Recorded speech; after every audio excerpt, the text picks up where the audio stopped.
Hi friends, అందరూ బాగున్నారా? సంవత్సరం పాటు నిల్వ ఉండే టమాటా పచ్చడి పెడుతున్నాను. చూడండి, 2 కేజీలు టమాటాలు తీసుకొని శుభ్రంగా కడుక్కోండి. ఇలా ఆరబెట్టేసుకోండి. ఆరబెట్టుకొని చూడండి, 300 గ్రాములు ఉప్పు తీసుకున్నాను. కేజీకి 150 గ్రాములు.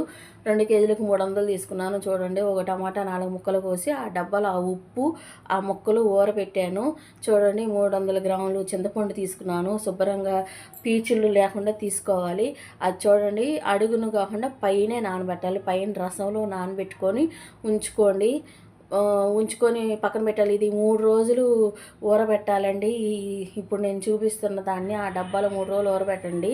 ఈ 3 రోజుల తర్వాత ఒక కళాయి తీసుకొని ఒక 150 గ్రాముల ఆవాలు, 2 స్పూన్లు మెంతులు తీసుకొని దోరగా వేపుకోవాలి. చూడండి, సన్న మంట మీద వేపుకోవాలి. ఏంటంటే ఆవాలు వేపుకుంటే కొంచెం ఏమైనా చెమ్మ ఉంటే పోతుందని వేపుకోవాలి. చూడండి, మిక్సీ జార్ ఏమైనా చెమ్మగా ఉందేమో అని పొయ్యి వెలిగించి దాని కింద పెట్టాను. ఎండలో కూడా పెట్టుకోవచ్చు. డాబా మీదకి వెళ్ళాలని అలా చేస్తున్నాను. చూడండి, చెమ్మ ఉంటే పచ్చడి పాడైపోద్ది, అందుకే నేను ఇలా చేస్తున్నాను.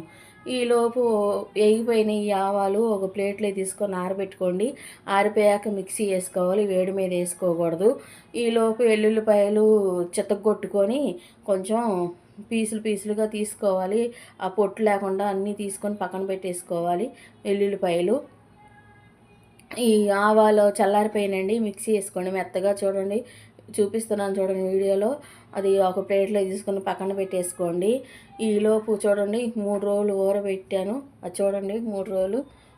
డబ్బా మూత తీసేసేయండి. చూడండి, ఏం లేదండి, కొంచెం గ్రైండర్లో టైం పట్టిద్ది. ఆ టమాటాలు మిక్సీ జార్లో వేసుకుందామని పిండుతున్నాను. ఈలోపు పైన చింతపండు పైన రసంలో పెట్టాను కాబట్టి నాకు ఒక ప్లస్ పాయింట్. ఇంకా పీచులు ఉన్నాయండి. పీచులు తీసి నానబెట్టినా కానీ చింతపండులో ఇంకా పీచులు ఉన్నాయి.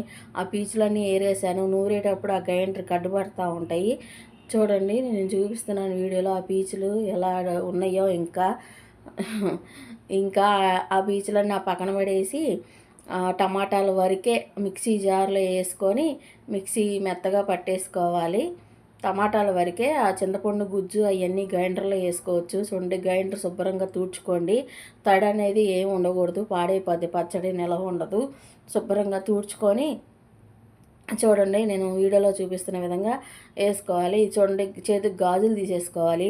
గవాల రాయి తగిలి గాజులు పగిలి అనుకో ఆ ముక్కలంతా పచ్చళ్ళలో ఉంటాయి. అందుకే చేతులు గాజులు తీసేసుకోవాలి. చూడండి, ఇప్పుడు ఈ కారం ఉంది చూసారా?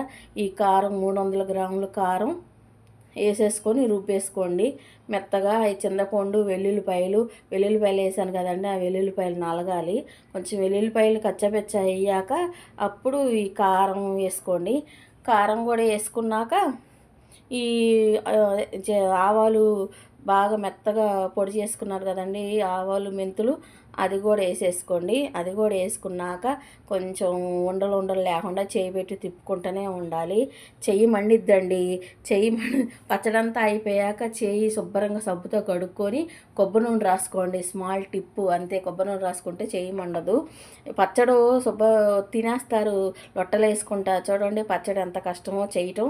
అయిపోయిందండి. ఓ డబ్బాలో తీసేసుకోండి. ఓ డబ్బాలో తీసుకొని పక్కన పెట్టేసుకోండి. చూడండి, నాకు పెద్ద డబ్బా వచ్చింది, దాని సగం డబ్బా వచ్చింది. నచ్చితే లైక్ చేయండి, షేర్ చేయండి, సబ్స్క్రైబ్ చేయండి. బాయ్.